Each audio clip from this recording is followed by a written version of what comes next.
We're now hearing confirmation from local officials that the town of Voronezh has seen an explosion. It seems related to the presence of Wagner military fighters near it. Now, it's important because it's halfway between Rostov-on-Don, where you saw the pictures just there of the Wagner head Yevgeny Prigozhin. They seem to have casually swanned in there overnight.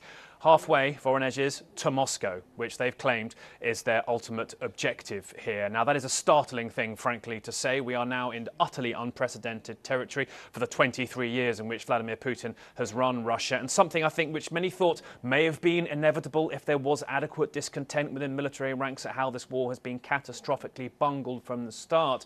But the open nature of this armed rebellion, utterly stunning. And essentially, Moscow now relying on what remains of its loyal special forces, its loyal military, to commit an act of fratricide, frankly, and attack its fellow fighters, the Wagner group, battle-seasoned, well-equipped. They've done a lot of the fighting on the front lines in the ugliest places like Bakhmut, and quite clearly now they've decided that enough is enough. These are brutal people, though, so we're not seeing a battle, frankly, of good versus evil here. But this all began back on Friday afternoon, where Yevgeny Prigozhin, who's been a thorn, frankly, in the side of Russia's top military brass for months now, criticising their conduct relentlessly, took a new step where he essentially said the rationale for the invasion of Ukraine by Russia in February of last year was flawed. That Russia was not about to be attacked by NATO, that Russians were not being persecuted, essentially undermining the very reason this war has been fought. Hours later, he claimed an airstrike had hit one of his camps in Ukraine, and the Russian military said it wasn't them, but that's who he pointed the finger at.